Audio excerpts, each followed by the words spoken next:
Bismillahirrahmanirrahim. Assalamualaikum warahmatullahi wabarakatuh. Innal hamdalillah nahmaduhu wa nashkuruhu wa nasta'inuhu wa na'udzu billahi min shururi anfusina wa min sayyiati a'malina. Man yahdihillahu fala mudilla lahu wa man yudlil fala hadiyalah. Asyhadu an la ilaha illallah wa asyhadu anna Muhammadan abduhu wa rasuluh.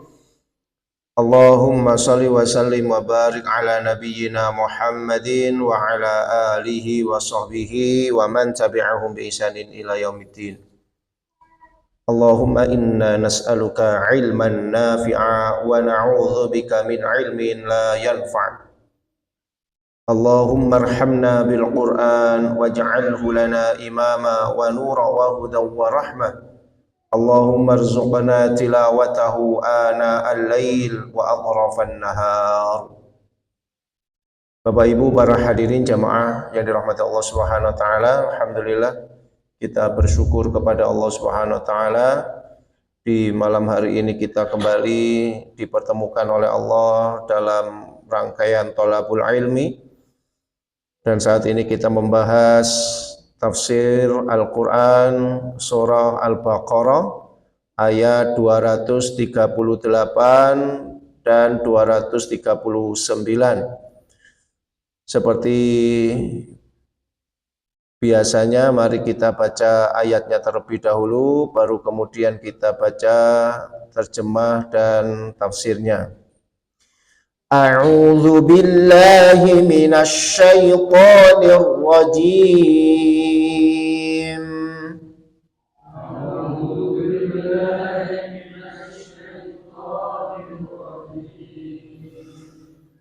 Bismillahirrahmanirrahim.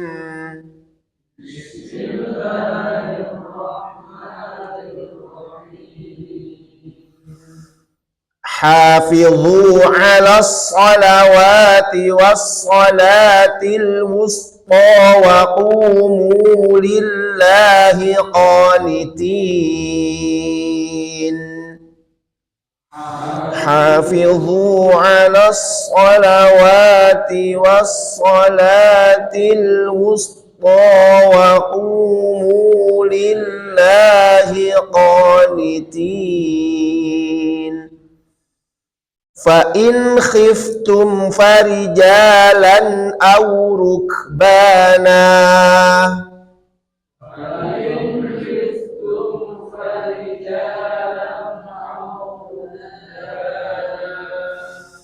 Fa idza amintum fadhkurullaha kama 'allamakum ma lam takunu ta'lamun.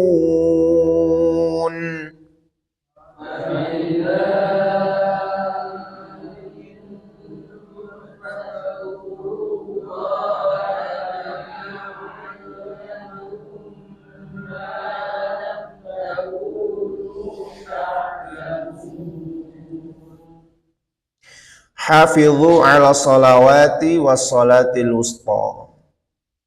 Peliharalah oleh kalian, jagalah oleh kalian 'ala salawati terhadap salat-salat, ya, salat 5 waktu, ya. Was salatil wusta dan salat wusta. Wa qumu dan kerjakanlah oleh kalian lillahi karena Allah qanitina dengan khusyuk. Hadirin yang dirahmati Allah Subhanahu wa taala, dua ayat ini memisahkan antara ayat-ayat yang berhubungan dengan hukum suami istri. Beberapa ayat yang kita bahas pada pertemuan-pertemuan yang lalu yaitu terkait dengan ayat-ayat yang berhubungan suami istri, terutama bab rumah tangga. Ya, beberapa ayat yang lalu kita bahas tentang tolak, kemudian tentang hukum iddah dan lain sebagainya. Buat orang-orang yang ditinggal mati suaminya, bagaimana talak dan seterusnya. Kemudian ayat tersebut dipisah dengan dua ayat ini. Padahal nanti di ayat yang ke-240 itu masih kembali lagi kepada bab tolak. Nah, hadirin jamaah rahmati Allah Ta'ala, kenapa Allah memisahkan ayat tolak dengan ayat tolak berikutnya atau ayat yang berkaitan dengan hukum suami istri dengan ayat berikutnya dipisah dengan kedua ayat ini? Ketika saya telusuri di dalam tafsir Al-Munir yang ditulis oleh Syekh Wahbah Az-Zuhaili, beliau mengatakan bahwa kenapa Allah Subhanahu wa taala memisah ayat-ayat yang berhubungan dengan suami istri itu dengan sholat, maka sholat ini menjadi jalan keluar permasalahan-permasalahan dalam kehidupan. Ini menjadi jalan keluar bagi permasalahan-permasalahan suami istri. Ya, sehingga kalau ada suami istri yang sedang dirundung masalah, supaya tidak sampai bercerai, maka diperintahkan untuk melaksanakan sholat. Dan ini sesuai dengan firman Allah di ayat yang lainnya, bahwasanya wasta'inu bis-sabri was-shalah. Mintalah pertolongan itu dengan sabar dan sholat. Begitu pula ketika terjadi perceraian. Biasanya orang yang telah bercerai itu akan meninggalkan kesedihan, kemudian kegalauan, atau juga mungkin kemarahan, dendam, dan lain sebagainya. Maka untuk mengatasi itu supaya tidak berlarut-larut, hendaknya seorang itu melaksanakan sholat. Jadi ini maksud daripada kenapa Allah Subhanahu wa taala memisah ayat-ayat yang berhubungan dengan suami istri dengan sholat. Kemudian hadirin jamaah rahmati Allah Subhanahu wa taala, yang ketiga adalah ketika seseorang itu dilanda kesedihan karena selesai ditinggal wafat oleh suaminya, maka jalan keluar terbaik bagi dirinya untuk menghilangkan kesedihan itu ya dengan sholat. Karena sholat itu sejatinya adalah yunajih ila rabbih, yaitu seseorang yang sedang berkomunikasi dengan Allah. Makanya kemudian oleh Allah Subhanahu wa taala setelah menceritakan bab masalah ila, kemudian talak, kemudian iddah, kemudian ketika hukum bagaimana ditinggal mati oleh suami dan seterusnya, maka diselingi dengan hafidhu ala sholawat. Semuanya itu bisa diatasi dengan hafidhu ala sholawat, yaitu jagalah sholat-sholat. Di sini disebutkan di tafsir Al-Muyassar disebutkan hafidhu ayyuhal muslimuna ala shalawatil khams al-mafruḍah bil mudawamati ala adaiha fi awqatiha bi syurutiha wa arkaniha wa wajibatiha. Peliharalah oleh kalian wahai kaum muslimin apa yang harus dipelihara, yaitu sholat 5 waktu al-mafruḍah yang diwajibkan. Bil mudawamati ala adaiha, dengan senantiasa melaksanakannya terus menerus, ya, senantiasa melaksanakan sholat tersebut fi awqatiha, pada waktunya. Sehingga sholat yang terbaik itu memang sholat pada waktunya, sholat yang tepat waktu, maksudnya gitu ya. Tidak molor-molor, tidak menunda-nunda, tetapi dikerjakan sesuai dengan waktunya. Bahkan ini menjadi syarat, ya.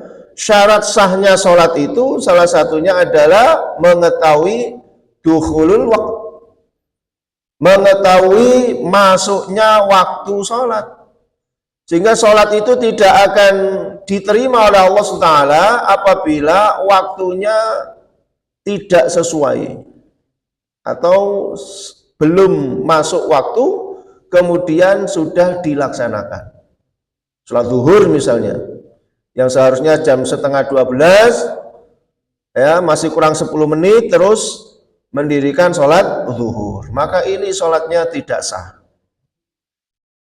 Maka menjalankan fi auqatiha sesuai dengan waktunya ini menjadi syarat sah sholat tersebut. Kemudian yang dikerjakan lagi apa? Bisyurutiha, juga syarat-syaratnya tadi, syarat sah, syarat wajibnya. Syarat sahnya sholat itu apa saja? Diantaranya adalah apa? Suci dari hadas kecil, hadas besar. Yang kedua, suci dari najis baik pakaian, badan, dan tempat. Ini adalah salah satu syaratnya. Yang lainnya ya mengetahui masuknya waktu sholat dan seterusnya.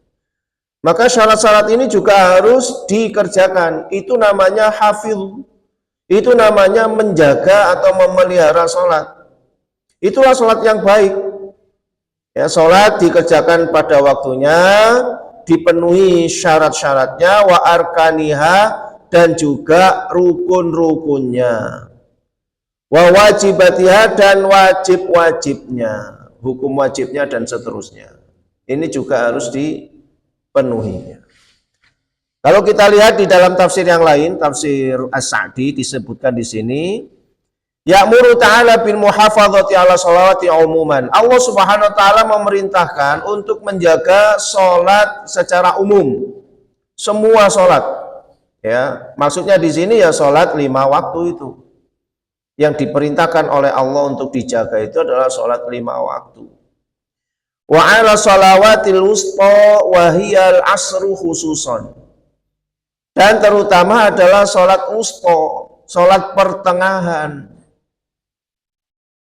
Yaitu yang dimaksud adalah sholat asar secara khusus. Walaupun Imam Malik berpendapat bahwa sholat wusta itu adalah sholat subuh. Ya, menurut Imam Malik, sholat wusta itu adalah sholat subuh. Karena di situ disebutkan wa qumu lillahi qanitin. Dan dirikanlah sholat itu dengan kunut. Nah, ada kalimat qanitin di situ. Sehingga Imam Malik menyebutkan bahwa sholat wusta itu adalah sholat subuh, ya, karena apa? Dia diantara siang dan malam. Siangnya itu adalah zuhur dan asar, malamnya adalah maghrib dan isya, sehingga pertengahannya ada di sholat subuh. Ini menurut Imam Malik. Tetapi jumhur ulama berpendapat bahwa yang dimaksud sholat wusta itu adalah asar. Ya. Kenapa? Karena sholat siang itu adalah subuh dan zuhur, sementara sholat maghrib, sholat malam itu maghrib dan isya. Ya. Ini jumhur ulama berpendapat bahwa sholat wusta itu adalah sholat asar, ya, sebagaimana yang disampaikan oleh Imam As-Sa'di ini. Wal muhafadzatu 'alaiha ata'uha bi waqtiha wa syurutiha wa arkaniha wa khusyu'iha wa jami'i ma laha min wajibin wa mustahabbin. Dan hendaknya seseorang itu menjaga terhadap sholat itu, apa yang dijaga yaitu mengerjakannya sesuai dengan waktunya. Dikerjakan sesuai dengan waktunya, Pak. Tidak molor-molor, tidak ditunda-tunda, ya. Kemudian dijaga waktunya, urusan-urusan dunia hendaknya diselesaikan, tidak sampai menghalangi urusan sholat, ya, sampai sholat itu diundur sudah pertengahan zuhur misalnya, kalau zuhur, ya, sampai pertengahan zuhur atau bahkan hampir saja masuk waktu asar. Begitu pula dengan waktu asar sampai pertengahan asar atau sampai menjelang maghrib. Ya, ini adalah orang yang disebutkan oleh Allah Subhanahu wa taala di dalam surat Al-Maun, ya, bahwasanya mereka itu adalah orang-orang yang sahun. Mereka mendirikan sholat, ya, Wailul lil musallin alladzina hum an salatihim sahun. Mereka lalai di dalam salatnya. Di antara lalai di dalam salat adalah lalai terhadap waktunya. Wa syurutiha dan syarat-syaratnya, wa arkaniha dan rukun-rukunnya, wa khusyu'iha dan kekhusyuannya. Nah, ini ditambahi lagi oleh Imam Sa'di. Kalau tadi di dalam tafsir Al-Muyassar hanya sampai kepada wa arkaniha, ini tambah wa khusyu'iha dan kekhusyuannya. Khusyuk itu sebagian ulama menyebutkan bagian daripada kewajiban sholat. Jadi khusyuk itu hukumnya wajib, sebagian ulama menyebutkan seperti itu. Walaupun khusyuknya itu sedikit sekali, ya, walaupun khusyuk itu cuma sedikit sekali. Apakah itu ketika takbir, ataukah ketika ruku, ataukah ketika sujud, atau bahkan sebelum salam dia sampai khusyuk, ya, maka itu wajib. Hanya saja ini tidak sampai membatalkan sholat. Manakala ada orang yang sholat itu tidak khusyuk, maka sholatnya tidak batal, ya, karena ini tidak membatalkan sholat, hanya saja pahalanya yang berkurang, ya. Maka khusyuk ini penting, hadirin jamaah rahmati Allah. Makanya sholat itu menjadi ibadah yang paling utama. Kenapa?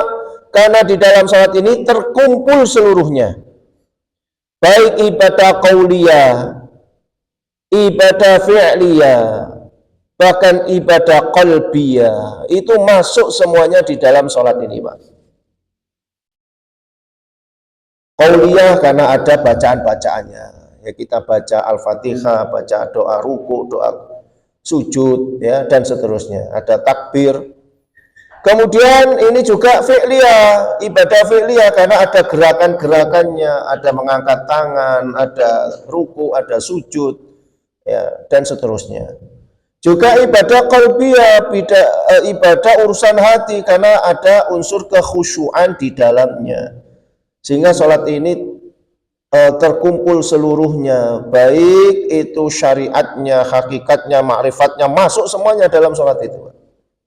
Ya, di dalam sholat itu kalau kita menginginkan sholat kita menjadi sholat yang terbaik. Kemudian apalagi yang harus dijaga, yaitu wa jami'i ma laha min wajibin wa mustahab.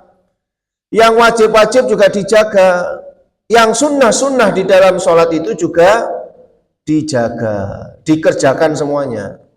Kalau kita ingin mendapatkan yang sempurna, sholat kita yang sempurna, ya, yang pertama waktunya yang dijaga, dikerjakan sesuai dengan waktunya, tidak molor-molor, tidak diundur-undur, ya, untuk urusan dunia saja, ya, tidak diolor-olor, tidak diundur. Yang kedua, kalau sholat kita ingin baik, ya dijalankan syarat-syaratnya tadi, syarat wajib dijalankan, syarat sah dijalankan. Wa arkaniha, yang ketiga rukunnya dijalankan. Di antara rukun yang terpenting di dalam sholat itu adalah tumakninah. Karena banyak orang yang meninggalkan rukun tumakninah. Al-Fatihah dibaca, Pak, tapi tumakninah tidak dikerjakan, sehingga sholatnya penculitan. Ada orang yang disebut oleh Rasulullah sebagai pencuri, ya, yaitu orang yang mencuri di dalam sholatnya. Kenapa? Karena tidak tumakninah. Wa khusyu'iha, dan dikerjakan khusyuknya, dan kemudian juga dikerjakan yang wajib-wajib dan yang disunnahkan. Wa bil muhafadzati ala sholawati tahsul muhafadzati ala syairil ibadat. Seorang itu kalau dapat menjaga sholat 5 waktu itu, maka dia juga akan menjaga seluruh ibadah. Jadi barometernya itu memang ada pada sholat. Makanya Rasulullah SAW menyampaikan, awwalu ma yuhasabu 'alal 'abdi yaumal qiyamah as-sholat.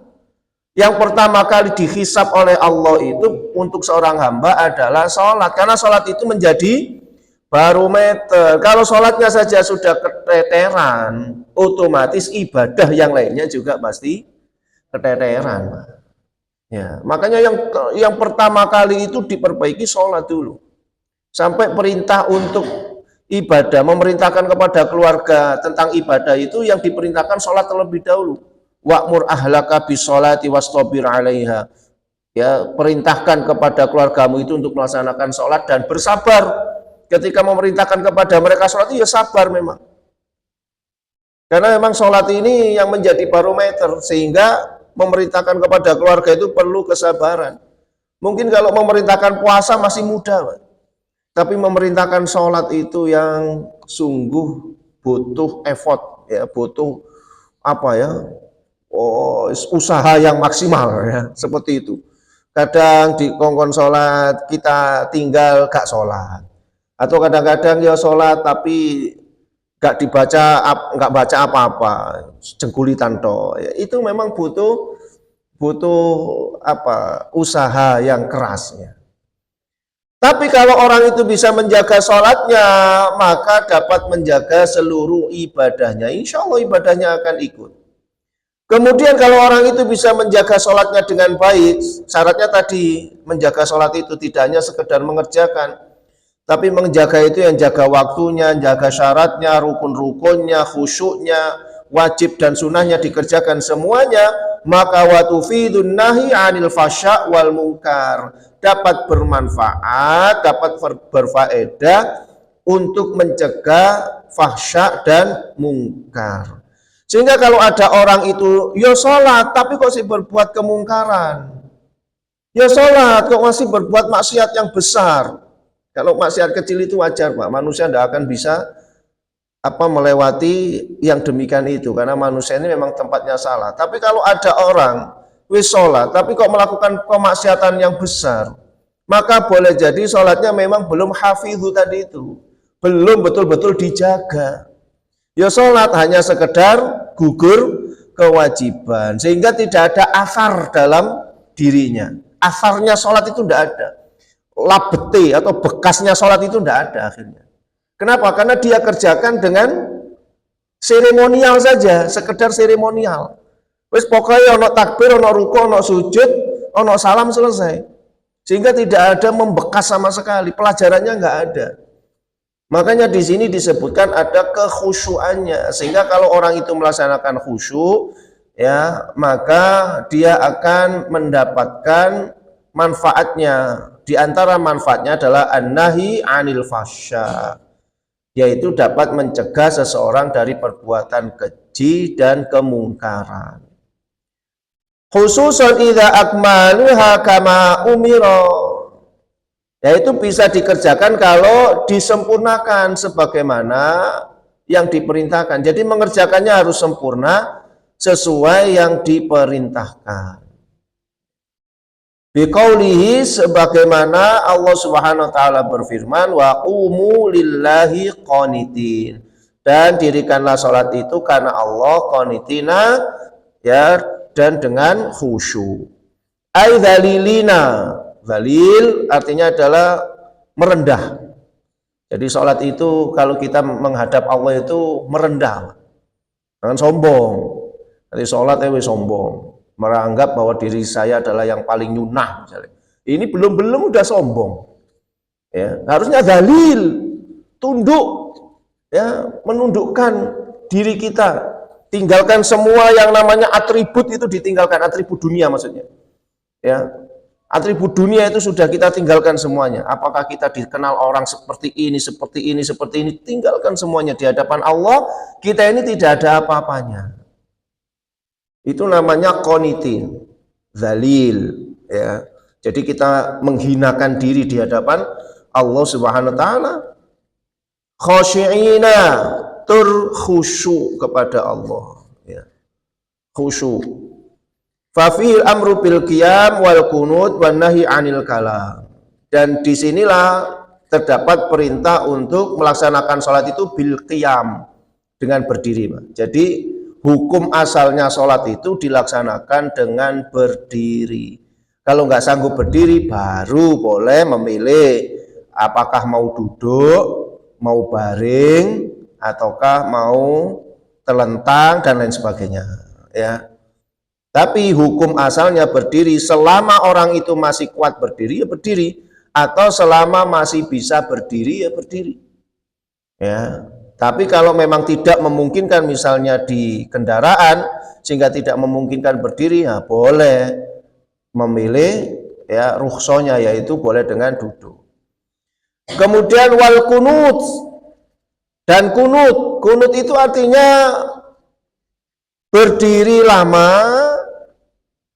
untuk memusatkan pikiran ini kepada Allah Subhanahu wa taala. Jadi makna kunut asalnya itu seperti itu. Makanya kenapa ulama itu berbeda tentang hukum kunut di situ. Ya. Ada yang memaknai kunut itu ya doa di rakaat terakhir di apa namanya di sholat subuh, ataukah sholat-sholat yang 5 waktu karena ada sesuatu yang menimpa. Ada yang memaknai kunut itu ya berdiri yang lama karena khusyuk, itu namanya kunut. Ya. Sehingga makanya ulama berbeda pendapat. Yang berpendapat seperti itu ya dia melaksanakan kunut. Kunut dalam rangka berdoa. Tapi yang memahami kunut itu adalah berdiri lama untuk khusyuk, maka ya enggak menjalankan itu. Nah itu saja hukumnya. Dan wanahi anil kalam, dan larangan untuk berbicara. Jadi qanitin itu ya enggak boleh ngomong. Ini menjadi dalil. Qanitin itu diam, khusyuk, ya tidak boleh berbicara yang di luar bacaan sholat. Dan termasuk qanitin itu adalah wal amru bil khusyuk, perintah untuk khusyuk. Hadza ma'al amni wat tumakninah. Ya, ini dikerjakan dengan tumakninah, dengan tenang, tumakninah. Ya. Ini maksud daripada firman Allah Subhanahu wa taala ini. Ya, wa qumu fi sholatikum muti'ina lillah khashi'ina dzalilin. Dan kerjakanlah di dalam sholat-sholat kalian itu muti'ina lillah, karena menjalankan ketaatan kepada Allah, khashi'ina dengan khusyuk, dzalilina dengan merendahkan atau menghinakan diri di hadapan Allah. Jadi kalau kita mau sholat itu sudah rasanya rendah, Pak. Karena kita ini banyak dosa, sudah dikasih nikmat oleh Allah, tapi banyak dosanya, kurang syukurnya, itu semuanya. Kalau kita sholat saja sudah merasa sombong, maka sholat itu nggak akan khusyuk. Tapi kalau sudah kita sholat itu kemudian merasa Masya Allah, kita ini sedang berhadapan dengan Allah, seolah-olah kita ini nanti dihisab oleh Allah Subhanahu wa taala, betapa banyak dosa ini, sehingga nanti sholatnya tenanan itu. Ya, sungguh-sungguh, karena apa? Mengharap ampunan Allah Subhanahu wa taala. Kemudian hadirin jamaah rahmati Allah, dilanjutkan ayatnya, fa in khiftum, jika kamu dalam kondisi ketakutan. Jika kamu dalam kondisi ketakutan, farijalan, maka kerjakan sholat itu dengan rijalan, dengan jalan. Ya. Jadi bahasa Arabnya rijalan, bahasa Indonesianya jalan, Pak ya. Jadi jika kamu dalam kondisi ketakutan, silakan kerjakan sholat ini dengan jalan, boleh. Seperti sholat apa? Khauf, ya. Ini namanya sholat khauf. Sholat yang dikerjakan sambil berjalan. Aurukbanan, atau dengan berkendaraan. Boleh kalau dalam kondisi takut. Fa'idha amintum, dan jika kamu sudah merasa aman, fadhkurullaha, maka ingatlah Allah, berzikirlah kepada Allah. Kama 'allamakum, sebagaimana yang sudah Dia ajarkan kepada kalian, malam takunu ta'lamun, apa yang sebelumnya kalian tidak mengetahui. Di sini disebutkan fa in khiftum min aduwwil lakum, jika kamu takut terhadap musuhmu, fasallu salatal khauf masyina aw raqibina, maka salatlah kalian ya dengan salat khauf, salat karena ada ketakutan, masyina dengan berjalan kaki, aw raqibina atau dengan berkendara. Ala ayyi hayatin tastati'unaha walau bil ima, menghadapnya ke mana saja yang kamu bisa, walaupun dengan ya arah, dengan isyarat, ya. Nggak harus menghadap ke arah kiblat misalnya. Au ila ghairi jihatil kiblah, atau ya tidak menghadap ke arah kiblat. Kita lihat di dalam tafsir yang lainnya, maka di sini disebutkan fa in khiftum, Lam yudhkar ma yakhafu minhu liyashmula khauf min kafirin wa zalim wa sabu'in. Dan jika kamu itu takut, ini lam yudhkar, tidak disebutkan ma yakhafu, apa yang ditakutkan. Oleh Allah tidak disebutkan, Pak. Apa sih takut karena apa? Tidak disebutkan. Faedahnya apa? Yaitu untuk mencakup segala jenis takut. Ya, segala jenis takut. Apa saja? Min kafirin, dari gangguan orang-orang kafir. Kalau kita diganggu orang kafir, dicegah, dihalang-halangi untuk sholat, ya boleh sholat dengan sambil rijalan aurukbanan, boleh dengan jalan atau boleh dengan berkendara. Wadzalimin, atau karena dizalimi orang, wasabu'in, atau karena ada binatang buas. Ya, kita sholat tapi ono binatang buas misalnya, maka kata Syekh As-Sa'di ini diperbolehkan. Wa ghairi dzalika min anwa'il makhawf, dan segala sesuatu dari perkara-perkara yang menakutkan. Jadi segala sesuatu yang menjadikan kita itu takut, apapun itu, maka diperbolehkan sholat sambil berjalan. Tapi kalau di konteksnya hadis di tafsir Al-Muyassar ini, fa in khiftum min aduwillakum, kalau kamu takut terhadap musuhmu. Ini lebih kepada kalau sholat dalam kondisi perang misalnya. Dalam kondisi perang, dalam rangka kalian itu diintimidasi, ya, atau ditekan supaya tidak melaksanakan sholat, fasallu sholatal khaufi masyina, maka kerjakan sholat itu dengan sholat khauf, dengan berjalan, auraqibina, atau dengan berkendara. Ala ayyi hayatin, kemana saja sudah, ya. Yastati'una, yang kamu sudah, pokoknya iso-isone. Ya, jadi itu merupakan rukhsah di dalam Islam. Itulah kemudahan di dalam Islam. Jadi Islam itu tidak sulit, Pak. Hukum Islam itu enggak saklek. Ya. Ad-dinu yusrun, agama Islam itu mudah. Jadi kalau kita ini dalam kondisi seperti ini, maka ada jalan keluarnya. Semua ada jalan keluarnya. Idza daqal amru ittasa'a. Kalau perkara itu sempit, maka hukumnya menjadi luas. Wa idza ittasa'a al-amr, kalau perkara itu luas, maka hukumnya menjadi sempit. Itu kaidahnya. Jadi kalau orang itu dia dalam kondisi kesempitan, maka hukumnya akan menjadi luas. Ya, tapi kalau dia dalam kondisi yang luas seperti ini, aman, tentram, gak apa-apa, maka hukumnya menjadi sempit. Sholat hanya boleh dilakukan dengan berdiri, nah, seperti itu, dan seterusnya. Fa'idza zala khaufakum, dan fa'idza zala khaufukum, dan apabila sudah hilang ketakutan kamu itu, fasallu sholatal aman, maka sholatlah sholat aman, ya, sebagaimana sholat dalam kondisi aman. Wadhkurullaha fiha, dan berzikirlah, sebutlah nama Allah di dalamnya, wala tanqusuha an hayatiha al asliyah, dan janganlah kalian mengurangi dari asalnya. Lek wis aman, ya sholat sebagaimana mestinya. Ya, kayak kemarin, Mbak, ya, waktu corona misalnya, orang pada ketakutan, kemudian ada anjuran supaya sholat itu softnya direnggangkan. Ya, karena ini dalam kondisi ijtihadnya adalah kondisi berbahaya. Ya, ini ijtihadnya adalah kondisi berbahaya sehingga perlu sholat itu direnggangkan. Walaupun masih ada saja yang ngotot sholat itu harus dirapatkan karena membaca hadis dan seterusnya. Ya, ini kadang-kadang tidak memahami fikih waqi'iyah barang. Ya, jadi kalau memang kondisinya itu, jangankan soft itu renggang, Pak. Sholat sambil jalan saja itu boleh. Apa menemek merenggangkan soft gitu loh maksudnya. Karena kondisinya, kalau kondisinya tidak seperti itu, ya nggak boleh merenggang gitu loh maksudnya. Makanya belajar fikih itu kudu lengkap, nggak hanya sekedar dalil.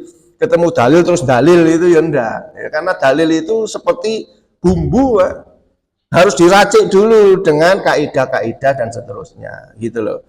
Ya, sehingga karena ijtihadnya waktu itu dianggap negara kondisi tidak aman karena ada corona dan seterusnya, sehingga sholat itu berjarak. Ya, itu diperbolehkan.